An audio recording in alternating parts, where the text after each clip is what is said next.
I'm very excited to see like how they modernize the Legally Blonde franchise to be like. Anyway, the Supreme Court is extremely bad. Glad we stuffed it full of a ton of leftists. I just want the whole movie to be Mean Girls, but Supreme Court edition, and every couple of minutes it just cuts to Reese Witherspoon tackling Amy Coney Barrett lookalikes. With like a jungle soundtrack in the back.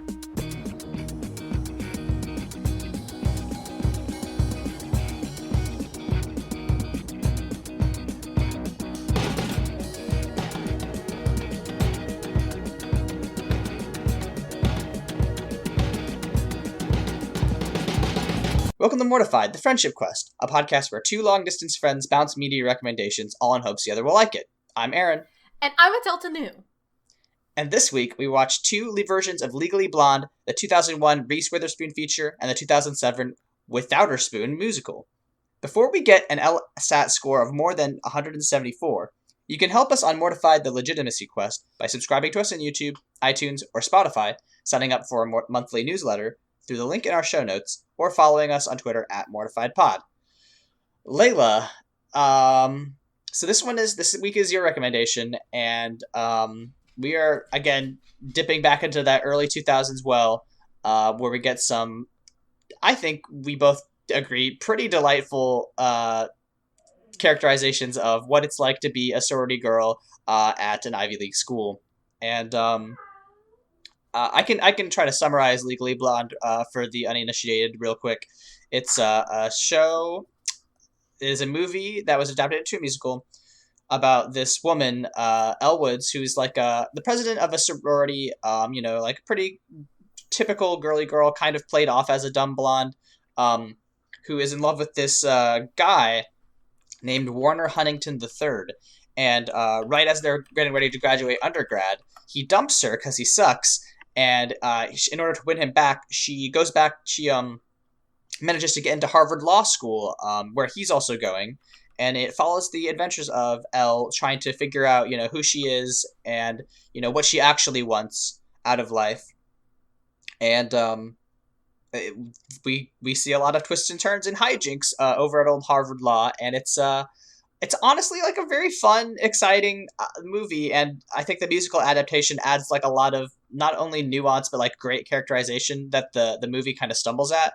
And I think it was great. I think both of them are really fun. Yeah, I mean, I can't remember. I feel like Legally Blonde the movie is one of those things I saw just like, back when cable was more of a thing. Channels. It was just on one day and I watched it. And I honestly didn't remember that much of it. I did remember pretty clearly MTV aired the pro shot of the musical in 2007. And I remember being enamored with it. And I think in college, I was just basically when the Tonys roll around, since we don't have like local access to Broadway, I live in Texas.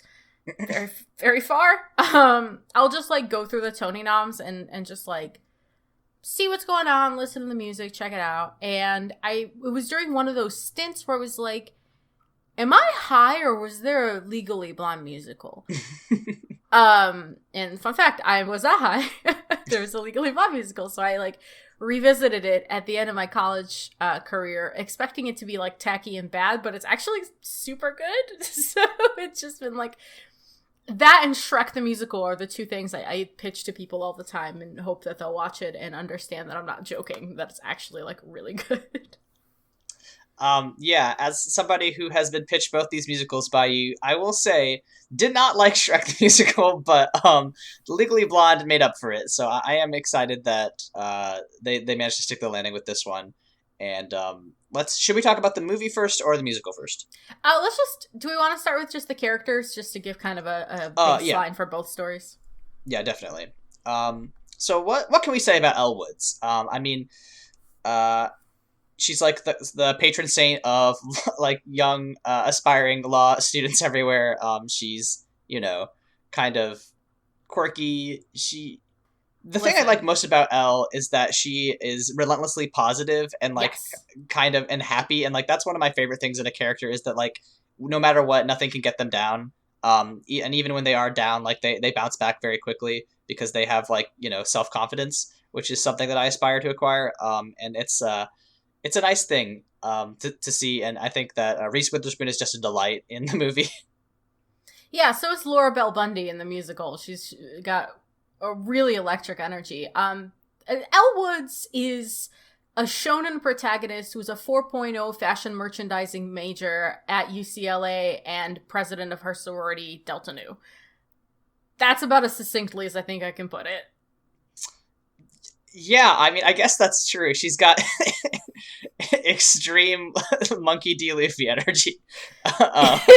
Yes, she bounces back very quickly, and every time you think she's done powering up, she's got something else up her sleeve. Yeah. And I do love her for that. Unfortunately, she has made one mistake, and that mistake's name is Warner Huntington the Third. Warner Huntington the Third is probably the character that I understand the best out of all of these, as somebody who went to multiple private schools, and also did have a brief affiliation with Greek life. So like nothing about Warner Huntington the Third surprises me. He's just like I knew this guy in high school, and I was just like, yeah, this is about right. And I'm glad that both the musical like almost takes it easy on him, I think, but like the movie has no sympathy for him.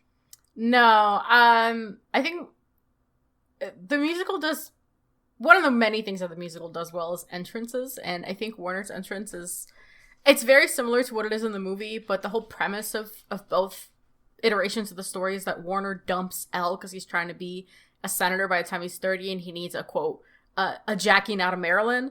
And in the movie, he takes her to dinner, and Reese Witherspoon does something that I haven't seen since probably the mid-2000s, which is she has a character cry. Like, she cries in character and throws a hysterical fit, and it was such a highlight of that scene for me. But in the musical, they transition right from the sorority house to the restaurant, and Warner delivers his breakup song to the audience instead of Elle. And the whole time Elle is in the background, like, trying to hum into it. Like, she's just giving backup vocals aggressively, like, the entire time. So it's just, it's a really, like, telling moment. If you need to know anything about Warner, just watch his entrance. He's just so smarmy. I hate him. Yeah, he sucks a lot, and he's drawn in sharp contrast to the main love interest in this show, which is Emmett Richmond / Forrest. Yeah, he's Richmond in the movie and Forrest in the show. Don't ask why. I have no idea. That's a wild change, but whatever. I feel like you have a lot of strong Emmett opinions. I think he's largely fine as a protagonist. I like his characterization in the musical as somebody like who's guiding Elle and sees the best in her, and like is slowly sort of like pushing her towards her greater potential. How do you feel about Emmett? I think I have two rules for men that I'm interested in romantically. You could be one of two things. You can be dumb as rocks and have two hobbies and only enough room in your brain to love me. Or if you're smart, your face has to look like a bird said a prayer to become a man. And Christian Borle, who plays Emmett in the musical, does that for me. He is very smart and very encouraging and a darling. And he looks like a toucan, yeah. Looks like a beautiful bird, and I love him so much. I think the thing that endears me, honestly, like thirsty brain off, hydrated brain on. I think the thing that's the most endearing about both iterations of the character is just his chemistry with Elle. I like it less in the movie, because I don't know, when I watched it this time, I was like, he really coddles her. Like, everything he does feels like a favor, and not like he's genuinely impressed by her most of the time. Like, it's weird. But in the musical, he's like accompanies her everywhere. They're really good friends. They like do things for each other. And it, like, when I started watching the musical, I was watching Elle, and I was like, she's really, I didn't remember her energy being like this low. Not that she was low energy, but in comparison to the other sorority sisters, she was kind of subdued.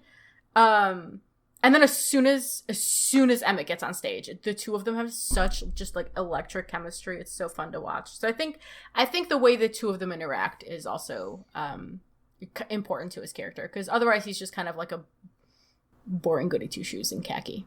Yeah, no, I think you're right. It's the chemistry that between those two characters, and like we in the musical especially, we see how like it develops. We see him like start pushing her and teasing her, but also like he gives her like hair products or whatever. He gives her he gives her 2-in-1 shampoo and conditioner, which I thought was hysterical, because that's such a dude gift to get for someone that you care about. Because it's like, oh, I know you care a lot about your hair, so I wanted to give you, this will save time on it. Like, this is good, right? That was such a good character interaction for them too, though, because like, Elle, she's from UCLA. She's got wealthy parents. Like, when her mom was trying to talk her out of law school, she's like, "How about I just get you a Birkin?" Like, for those of you who don't know, Birkin bags very expensive. Like thousands of dollars expensive. And so, her dad like pays her way to Harvard. This wasn't a secret. This is a thing her and Emmett talk about. But when he hands her the 2-in-1 shampoo, she doesn't like reject it. She like plays really nice about it. She's like, "Oh, you're so sweet." It's just like a nice. I don't know. I feel like Elle in the movie's a little more vapid than that for some reason. That we'll get into later. I have some theories, but I don't know. It was just a charming little exchange. It was so sweet. Yeah, it was great. We also get Vivian Kensington, who is Warner's fiance in the movie, and then he becomes her. He's her girlfriend. She's his girlfriend halfway through the musical until they get the internship, right? And then he proposes, and then we get that great song, "So Much Better," which I'm sure you have thoughts about. We'll talk about that in a bit. But like Vivian, right? Again, this is one of the strengths of the musical over the movie, is that like Vivian kind of sucks in the movie. Like we do get like at the very end, we sort of get like this bonding between Vivian and Elle once they start to become like closer friends. They talk about how Warner's kind of pathetic. But like in the movie, she's very mean to Elle for basically no reason except for the fact that she's her partner's ex, and like in the musical, we sort of get like more of a she's still pretty cutthroat, but like we see that there's more of a humanist side to her. I don't know. What are your thoughts on Vivian? Yeah, I'm right there with you. I think the only thing the musical's missing for me is that scene where Vivian and Elle bond over the fact that Warner can't do laundry at the age of 20, whatever. Yeah. But yeah, you're right. She's her, and there's a character named Enid who comes up a couple of times. She's a hilarious lesbian. Enid in the movie is vicious to Elle for no reason. Vicious to Elle. And it doesn't get resolved ever until they're at graduation, and Enid's just like smiling at her. And I'm like, but you never apologized for like lashing out at her because you thought she might call you the D-slur for a lesbian. I'm like, what? You pushed this hypothesized situation onto her and then got mad at her, and it never got resolved. And Vivian's kind of the same way. Like, she just gets really mad at Elle. That being said, they have some really great exchanges in class where they like duel it out while answering questions, and sometimes it's funny. But like, the whole crux of the movie is that Callahan, Elle's professor, who we'll get into in a second, hits on her. In the movie, he feels up her leg. In the musical, he just kisses her, which is... both are gross and bad. And I actually, like, physically can't watch the scene in either iteration. I have to, like, look away or do something else. But, in the movie, Vivian, like, she witnesses the event in both iterations of the story, but in the movie, she, like, believes that Elle is sleeping with Callahan, but in the musical, she doesn't, which I think helps a lot, because... overall, the musical just like tightens up the story, gets rid of a couple of characters that don't contribute anything really to the thing, and it gives Vivian more to do with Elle. I think one of the greatest like quote unquote girl code interactions they have is like while Vivian's trying to convince Elle to come back to court, she's like in the middle of the song, she's like, "You're my muse, and you've got the best freaking shoes," which is like such a girl thing. in terms of like, even if there's like another woman you like hate, you still find something to like about her, even if it's like out of spite, you know what I mean? And for some people that reads as jealousy, but like for Vivian, like even while she hated Elle, she was like, God damn, those shoes are cute, you know what I mean? Just, I don't know, I thought it was good. But yeah, Vivian, I like her a lot more in the musical than I do in the movie.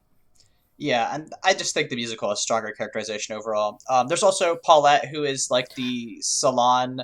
I don't know if she's the owner or the worker at the salon, but she like is the person that Elle comes to when she's having like the first bad day of class, and like they sort of bond when she's getting her nails done.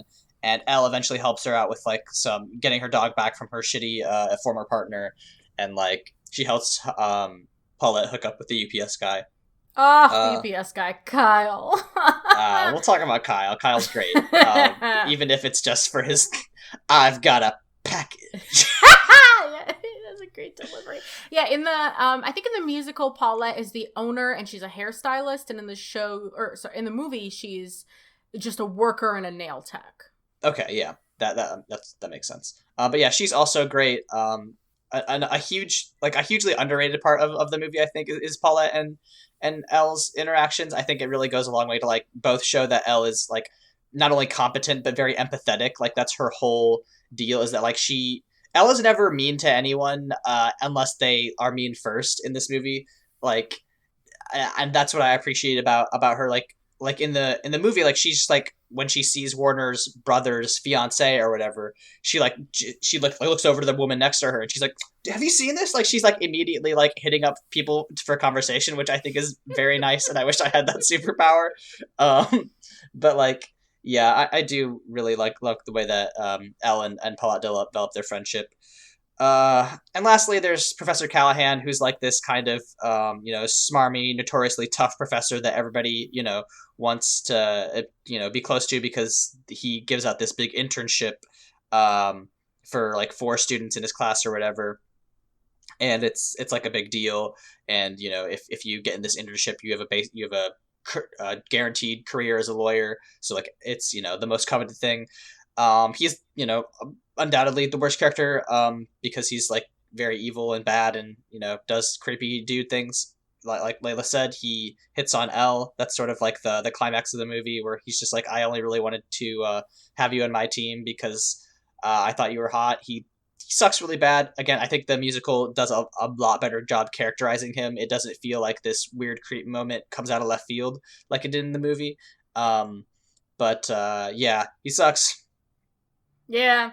I mean, I don't think it necessarily comes out of left field in the movie either, but again, you grew up as, when you have tits, you're just generally wary. I was gonna say, like, you probably have better intuition about this than I do. Yeah, I mean, you just, any man in power, just, you always have, even if you trust them, you have a little sense in the back of your head watching. Just keeping your eye on him. And I think the thing that set me off about Callahan, which, like you said, he's like this classically smarmy professor archetype that's like, if you've been kind of indoctrinated into the myth of the suffering for the craft bullshit that every profession has, he's like the one you want on your side. But like all he does is asks Vivian to get him his coffee in the movie. Like she doesn't get to do anything. She just gets his coffee all the time. And I think in the musical, this had no build-up or context within the musical if you hadn't seen the movie, which was kind of a bummer. But like, he does ask Warner to get him his coffee when he's being a little bitch, which was very funny. Yeah, I did appreciate that switch. I was like, hell yeah, Callahan, fucking equal opportunity douchebag. But yeah, he sucks very, very badly and is a jerk and bad. Yeah, that sums up the main characters. So let's talk about which version we liked better. I feel like you're gonna have more to say, so I'll go first. Like I've been talking about, like I just think that the musical did a lot better, like writing wise. Like I think that there's so many more important fleshed out character moments, and like you said, they dropped some characters that weren't necessary. Overall, I think the musical is better, but I do think the movie is funnier. And I think that a lot of that has to do with just the way that it's structured, right? It is difficult to have like one-off jokes in a musical, but I do think that we get like some great lines that didn't get included. Is the part where they're saying like law schools for people who are boring and ugly and serious? Is that in both? Yes. Okay, never mind. Well, in the musical, it gets delivered in the middle of What You Want, and her dad is like, law school, that's for boring and ugly and serious people. And then he says that every girl has all the girls have different noses is the next one that he delivers in there. So it is in both, but I think the phrasing's slightly different. Yeah, I just think the delivery of the jokes is a little bit better in the movie. So what do you think?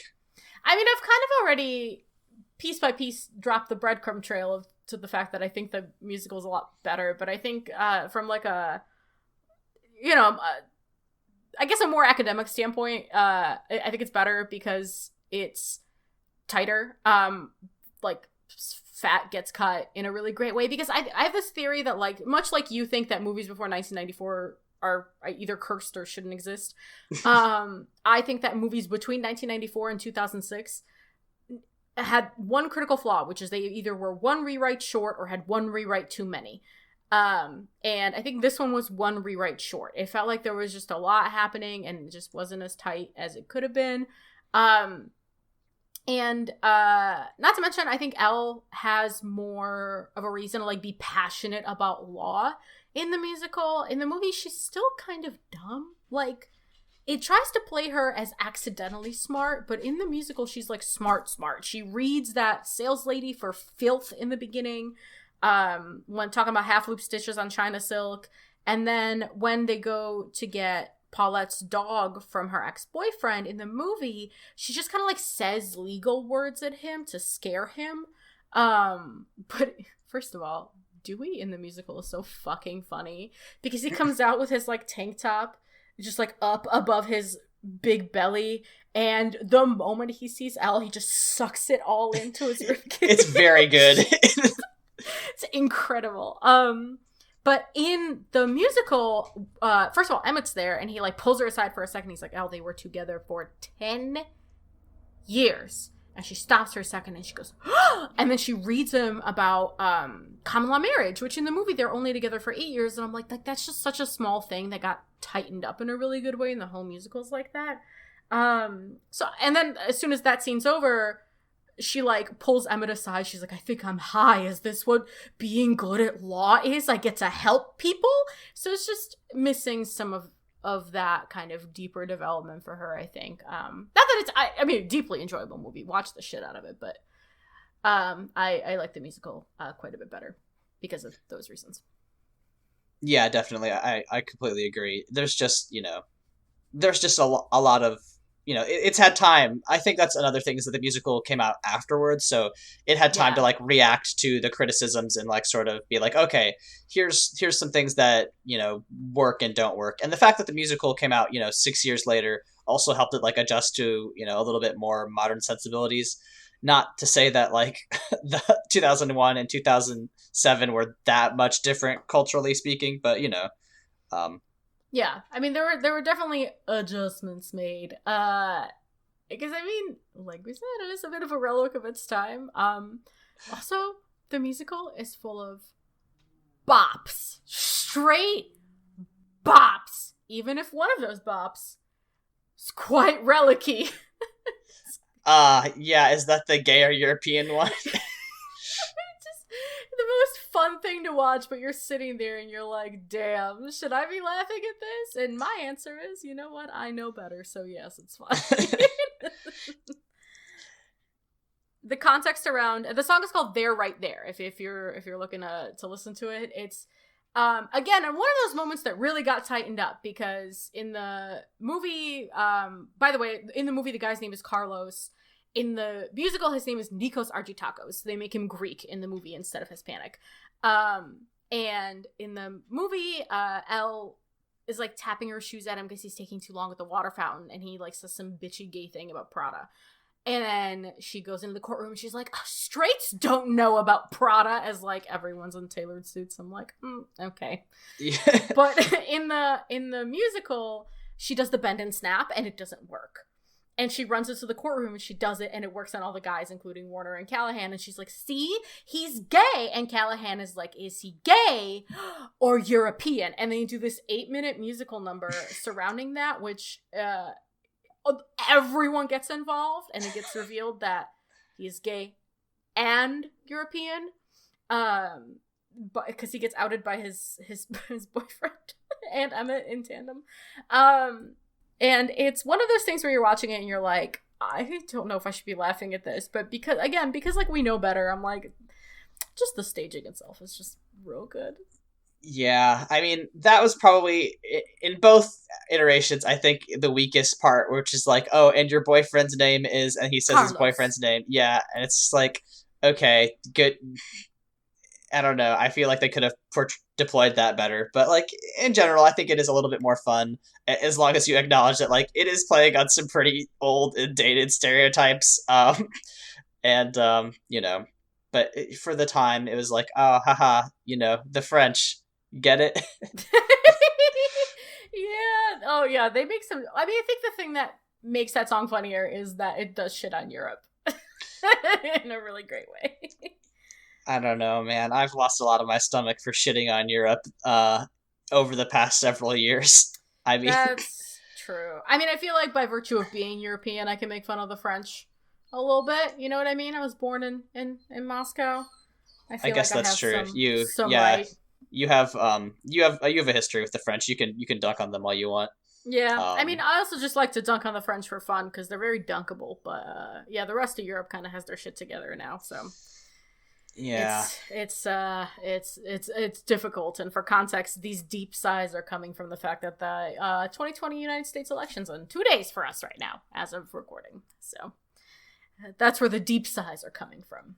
But don't worry about that. I'm sure it'll all turn out fine. Anyway, can we talk about the just wild sponsorships that are in these films, both of these shows? Yes. I love blatant sponsorships.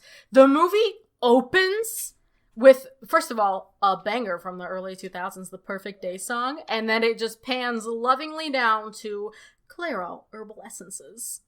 And I'm like, oh. And I'm pretty sure it was a brunette hair dye, and I'm like, but she's blonde. So that was that, and then, of course, in the musical... In the musical, Emmett like goes into Elle's room to like critique all her stuff and be like, "Oh, hey, yeah, you have this vanity, but like it used to be a desk." And then like he goes and like kicks over this can. And he's like, "Oh, what's this?" And she's like, "Oh, it's Red Bull. I use it to help me study." And then she introduces it to him like later, and then he's like, "Man, I love Red Bull. It gives me energy." It happens literally like 20 minutes apart where he notices it's not just one Red Bull like can. It's a multiple. Shelf. It is a dedicated shelf in the dead center of the set. Not art directed, not coordinated. There's no like frou-frou, like cute little vase on there or anything to spice it up. It is a shelf of Red Bull. And it comes back 20 minutes later and Emmett's like shaking, drinking Red Bull on the fucking laptop. There was that one, and there's also a JetBlue reference. JetBlue. And an Allstate reference in the musical. And an Allstate reference, yeah. Which, I mean, like, get ya money, Legally Blonde the musical. That money paid for 3 locations in the opening number alone. There's a fireman pole quick change. There's so many costumes for everyone. Like, you know, worth it.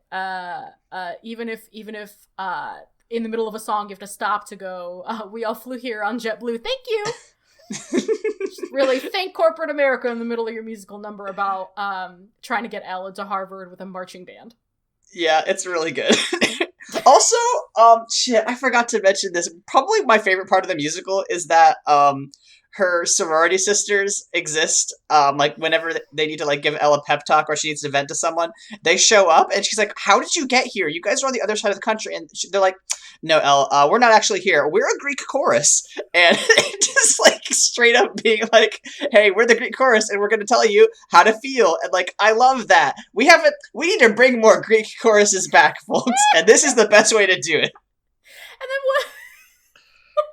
So, okay, I don't know what our demographics are, but, like, in case you're I don't know, too young or don't like literature enough to know what a Greek chorus is, it's a device used in like Greek tragedies. It's literally like the muses in the movie Hercules. That's technically a Greek chorus. They just stand off to the side and they narrate, and that's what these girls do. And then there's a musical number for the Bend and Snap, so rest assured that's in there.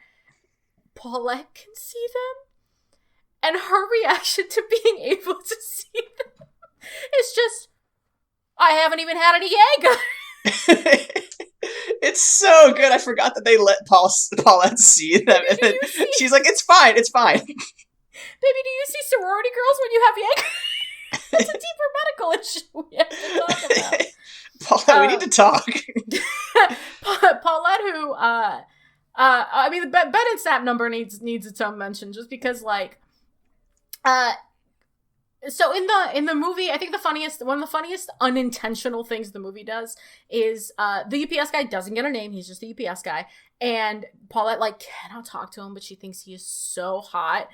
And when the first time you see him outside of his UPS uniform, just like with Paulette, I think they're going to see the trial that Elle does.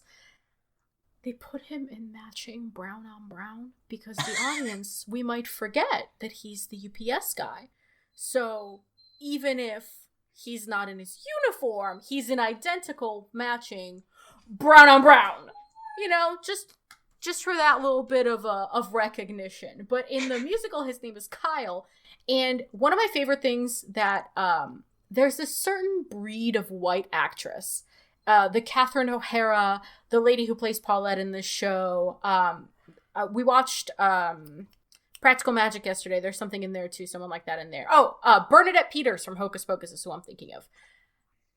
It is this lack of volume modulation, David, that these actresses do, and Paulette does it. And she, at the end of Bend and Snap, Kyle comes back, and she, like, says his name in a pitch that only dogs can hear. And if you look at the actor's face, he breaks. It's so delightful. I can't even emulate it. I would break my throat. Like, she's... I actually didn't hear it. Is that it's so high pitched? I was like, oh, I had to go back to your notes and be like, wait, did she actually say Kyle? She screeches it. She is so fucking delightful. That whole number is so fucking delightful. It's just such like good girl energy. The whole show's like that. It's just full of these like dumb funny moments that just, and it justifies its like heteronormativity, I guess, which again, that wasn't a phrase back then, whatever.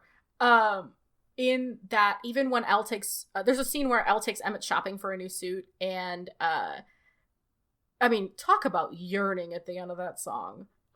Great jokes in there, where like these department store ladies are like spritzing perfume, and he's like, "What's that?" And she goes, "Subtext by Calvin Klein." One of my favorite moments. But even in that one, Emmett's trying to be like, "Oh, you can't judge a book by its cover," and she's like, "Yeah, but we don't live in a perfect world. Like, I know that books with dusty jackets stay on the shelf." So like, it justifies its like heteronormativity and materialism, which are things we like kind of look down on in the more like lefty parts of our culture now, with that. And it reminds you that like we don't live in a perfect world, and Elle's whole charm is that she uses this imperfect world to just like be a shonen protagonist about it and like push through everything with a marching band and the Bend and Snap and a hot pink suit. I don't know, I fucking love this musical. It's so good. It's very good. You know, there's a lot of musicals that are extraordinarily pretentious and like try to deliver a deeper message, and you know, Legally Blonde knows what it is. It doesn't try too hard to just deliver a message besides like, hey, just be nice to people and don't let shitty men destroy your life. Do you hear that, Andrew? Tone it the fuck down. Listen, Phantom is my favorite musical. It's also a lot. Oh, I ain't talking about Phantom. Talk about cats. Okay, well, Oh, if you want to hear my thoughts on cats, I did another podcast with my other friends, and we did talk about cats and how much I just fucking hate that show so goddamn much. Um, but this is not the Cats cast. We can't talk about Andrew Lloyd Webber. Just like with Naruto, there are two topics on Mortified we cannot start talking about, and it's Naruto and Andrew Lloyd Webber because it becomes a different show if we go to those two topics. I know it's our trademark, unfortunately. But yeah, Broadway has this like weird. I mean, it has a bad reputation, right? So like people think theater in general is super pretentious, which it can be. Like it's Broadway is what it is. It's only rich people can get tickets, and so to an extent, you have to kind of cater to that audience when you're putting on shows in New York City. But like this show does it all. I feel like it's just generally very appealing in the way that Legally Blonde the movie is generally appealing, and proves that the story is solid enough even without Reese Witherspoon there. That being said, Legally Blonde 3 is slated for like 2022 or whatever with Miss Witherspoon, and I mean, pandemic allowing, I will be in that theater. My butt will be in that seat. I cannot imagine. I haven't seen the second one. I don't know if you have, but I cannot imagine what like updated references they're gonna make. Like if it's just every single corporate advertisement is gonna be Amazon or some shit. But like I'm very excited to see like how they modernize the Legally Blonde franchise to be like. Anyway, the Supreme Court is extremely bad. Glad we stuffed it full of a ton of leftists. I just want the whole movie to be Mean Girls, but Supreme Court edition, and every couple of minutes it just cuts to Reese Witherspoon tackling Amy Coney Barrett lookalikes. Fucking jungle soundtrack in the back. That's what I want that movie to be. Yeah, I saw Legally Blonde 2, but forever ago. It's about Ellen Emmett's wedding. I can't remember anything about it except at Bruiser's costumes. That might be the best part of it. Who knows? Yeah. Excellent dogs, by the way. In both the movie and the show, the dogs are very good. The Chihuahuas are excellent. A+ Chihuahuas. Very well trained. Yeah. I mean, I think it's just a good time watching these shows. I mean, they have some really funny lines, like when they're defending this one client, who's like this exercise woman who married this man who's like 40 years older than her, and they're trying to find out the motive for like why she married him, and then the Callahan's like, I mean, a lot of people might think you're a gold digger. I mean, why else would a woman 40 years younger get involved with an older man? And she's like, listen, if the jury doesn't believe me, just show them a picture of his dick. And it's just like, okay, we really went there, huh? Yeah. In general, I think Brooke Wyndham is kind of a fucking delight because in the musical she gets introduced with this number called "Whipped into Shape," where it's kind of outdated, but it's still fun in that she's trying to like sell her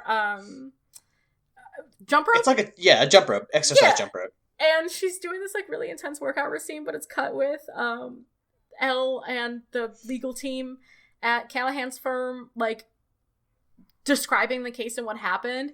And she does like the fun first part where she does all the exercise, and it cuts to Callahan, and he's just like, who thinks she's guilty? And then like nobody raises his hand, and he's like, okay, let's watch some more. And then all of a sudden the tone of the song changes because she's just like, this isn't just for workout, it's a defensive weapon too. And she talks about like choking and beating the shit out of dudes with this jump rope for like 20 minutes, and the tone, she's such a wild animal, and it's so fucking funny. That number is also incredible because, like, in between the cuts, where they go back to the legal team and through the simulated movie, the actress freezes in place, and at one point she is doing like a full on like hip thrust, like in the air, like a full on. She's just like frozen, paused there for like probably 2 minutes. She's just holding this arch, and it's just incredible.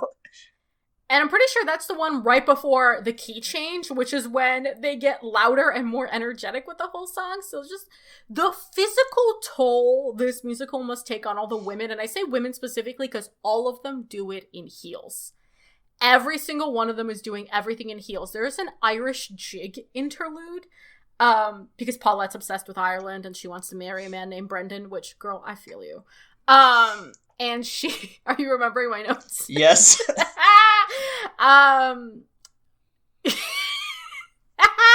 They're good notes. Anyway, so Paulette is obsessed with the idea of Ireland, as she sings the song in the beginning called Ireland, how she wants to, like, go and marry a man named Brendan, and she introduces the conflict of Dewey, blah, blah, blah, blah. But then she finds out that Kyle's middle name is Brendan, and they stop everything happening on stage, and they do an Irish jig for, like, 3 minutes. Wholly unrelated to the plot. There's, like, aerials in it. Paulette gets lifted, like, 3 times. It fucking rules. It's so dope, and the whole cast gets involved. It's Paulette, it's Kyle, it's Elle, it's the Greek chorus, it's Elle's parents, who we haven't seen since the first scene. It's literally everyone in the show except for the legal team and Emmett are in on this fucking Irish jig.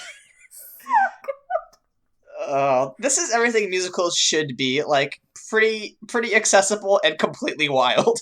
Absolutely. I wonder, okay, so Legally Blonde, if I remember correctly, swept Tonys, or close to it that year. Oh, she does so much better. Okay, so at the Tony Awards, if you've never seen the Tonys, musicals will, like, do a number or a medley at the show. That's part of the appeal of watching it. And she, Laura Bell Bundy performed So Much Better, which is the Act 1 ending tune. And, like, it's just a song where she starts out so depressed because Warner proposes to Vivian as soon as they get the internship, and Emma just taps her on the shoulder and points to the fact that she also got the internship, and her mood changes, like you said earlier, like, on a fucking dime. And the whole time she's like, hey, Emma, hey, Warner, remember that time we fucked in a hot tub all night? This is better. And, like, that's the whole song. And musicals should always be like that. They should always just be bizarre and weird and emotional. And say what you want about Lin-Manuel Miranda, but at least he does that. Yeah, I mean, Hamilton is nothing if not weird and bizarre and emotional. So yeah, raw historical emotion. That's all it is. That's all you need to make a musical. Absolutely. Is a dream and a very stupid concept.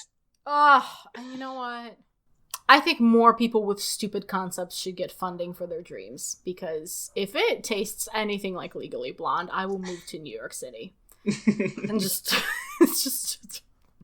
only pay for rent, food, and Broadway. My favorite part in the movie is when Elle does a random solid to that one dude for no reason. Like, she sees her one weird classmate that is not important to the plot at all, like, trying to hit up these girls and, like, talk to them. And then, like, they're like, oh, girls like us don't date guys like you. And then she comes up to him and slaps him. And she's like, how could you just leave me after a night of just absolute pleasure and ecstasy and then take it all away from me? And he's like, sorry. And then, like, she just, like, leaves and walks away, and the girl's like, oh, so when do you want to go out? And it's just like, I don't know, like, that doesn't add anything to the movie except for just showing that Elle's just, like, a nice person. It'll just, like, do her friends a solid, or not even her friends, like, this rando a solid, essentially, for no reason. She rules. Yeah, all he did for her was get a book down from a high shelf. she did that for him. Elle Woods goes the extra mile. I fucking love her. Great protagonist. Oh boy. If only every movie had a great Elle Woods protagonist. I think, early aughts were a lot, media-wise, we had a lot happening in the early aughts. But I do miss just, like, relentlessly optimistic protagonists. I'm very tired of, like, sad, grimdark dad. Yeah, I mean, ever since 2018, we've entered the dadification of, especially video games, but, a lot of media in general. And I think that has run its course. We get it. Men can have complicated and bad feelings about their kids. We've been knowing, y'all. We don't need to make multiple Lasts of Us about it. No, God, no. Make more Inuyashas. Make more things where a teenage girl is the biggest threat to a demon that won't fucking die. Give me that. And her not giving a shit about ruining time and creating paradoxes. Kagome out here like, hey, did you know we went to the moon? To the 600-year-old dog man while feeding him instant ramen from her metal future bike. Give me more of that. Give me more teenage girls not giving a fuck. Give me a Legally Blonde prequel where Legally Blonde prequel might actually be rad, except that then it makes Warner a good guy, probably. So how would you design a Legally Blonde prequel? It would be in high school before she ever met Warner, I think. Oh, that's good. That's good. Yeah, just take her all the way back to high school and let her run. Elle Woods runs for class president. Oh shit, that would be sick. Yeah, that's what I want. I want Elle Woods running for class president. I would watch. We see her build her coalition of like friends and like see how she becomes like a super popular girl. Like maybe she transfers in from a different school and like slowly wins over the senior class or whatever. And like honestly, writers, that's for you. That's our gift. Take that. It doesn't have to be Legally Blonde, but like give me a relentlessly positive teenage girl obsessed with Elle magazine, named after you, and let her run the world. I think that would be a delightful watch. I would watch a 12-episode season of that any fucking day. That sounds very fun to me, instead of watching people just be beat up or ill or whatever. I don't know. I feel like the only shit I've watched recently has been like Schitt's Creek and the Inuyasha sequel. So I'm trying to surround myself with positive things because the world is scary. So yeah, make me more Legally Blondes. You guys out there, make more of this. Mainstream media, hey, fake news media. Don't make any more. What was it? Bombshell was the movie about Megyn Kelly or whatever. Oh, not. I think it might be Bombshell, yeah, or like. Yeah, stop making that, and then make me like a Bring It On. Make me an intense dance movie or something. That's my wish. That's the monkey's paw I'm wishing on. Oh gosh. Well, how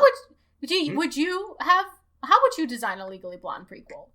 I mean, I think I like the idea of like watching Elle sort of I like the idea of like just like doing an interrogation of like what the sorority system is like and seeing how Elle becomes like the sorority president and like how she, how she develops this interest, or perhaps it's like that because Warner breaks up with her like before they graduate. So like she like there's like a montage in the show where she's like studying through spring fling and everything. So it might be that. It might just be like a training montage where Elle sort of like talks to her friends and explains like why she has to do this, and that way we get around the problem of Warner being an asshole, or maybe just some sort of investigation into Greek life and just breaking down the good and the bad of it. That montage is so fucking funny because there's just a white dude trying to do reggae the whole time. And yeah, not pretending that he's good at it. Just being a drunk white dude about it. And there's something very endearing about that. I mean, that seems pretty accurate from what I know about drunk dudes at parties. So. Yeah.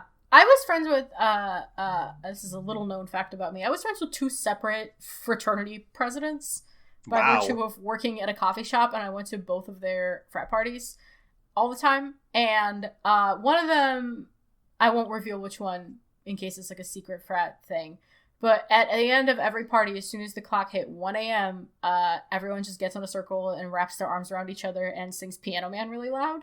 And it's just like a bunch of...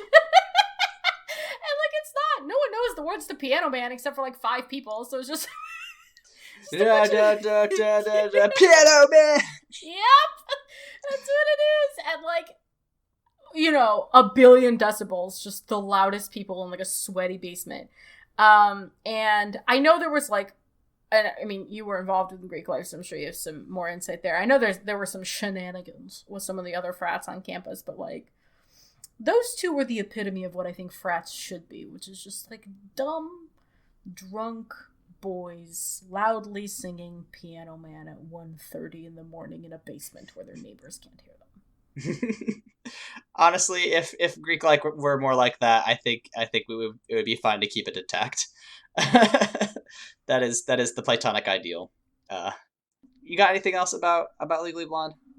Oh, one really important thing that is just like a fun fact. Did you notice that the Legally Blonde, like the title track where she's sad, is just Part of Your World? Sorry? If you go and listen to Legally Blonde and then go listen to Part of Your World from The Little Mermaid, they are the same songs. Like melodic. Musically? Yes. That seems It is a big shout out to Alan Menken. It's a big... I mean, musicals do this all the time. Hamilton, famously, is a big love letter to Broadway and hip-hop. So this was very... I mean, I don't mean like they're the same song note for note, but I mean like you could sing Part of Your World over Legally Blonde. And it would more or less make sense. It's just, I don't know, I thought it was a neat little shout out to Alan Menken that even this like frivolous... and I mean, we touched on this in Gallivant way back when too. Like even this like dumb frivolous shit still kind of makes room to wave at the greats. So that's my one last fun Legally Blonde fact. Yeah. It's definitely both iterations are definitely worth a rewatch. A lot. I mean, there is still some problematic shit, but like a lot less than I would say Mean Girls. So like, take it with a grain of salt, but both hold up pretty well. IMO. Big recommendation. I am glad that we got to talk about it. Are we going to talk about what we're going to do next week? Yeah, sure. So next week we're going to do Hades. Is that correct? Yes. And hopefully hopefully the theme of a never-ending hellscape, which you can never get out of, is not, relevant. I mean, it will be relevant, but hopefully it's not especially more relevant next week. But we'll talk about that game and all the fun, delightful ways that they portray the Greek gods and the characters and the relationships between them. Maybe I'll actually have beaten Hades more than once by that time. We'll see. Oh god, yeah, I'll try to successfully beat it a second time also by the end of next week, but we'll find out how that goes. Because it's hard to do. My dad just keeps kicking my ass. Dad's got a wide swing. Yeah, and it does like 40 damage each time, and I don't think that's fair. It's quite a bit. Yeah, play Hades. It's a delightful, fun roguelike and a great time. Yeah. Where can people find you, Aaron? You can find me on Twitter at AaronSXL, where I talk about Indiana's crumbling health infrastructure. You can also find me at MB, MBF, and me, where I do the other podcast with Josh and Michael. We just recorded an episode about Midsommar yesterday, which is going up the same day as this episode goes up, and it was it was interesting. Too long didn't watch. I am glad I watched Midsommar, and I hated every second of it. Is that the one with the flower crowns? Yup. Ugh. It was very upsetting to watch. Leyla, where can people find you on the internet? I'm at LEYLSES on Tumblr, Twitter, and Instagram. I'm actually not going to plug my comic this week because it's on indefinite pause until I feel better from the world outside.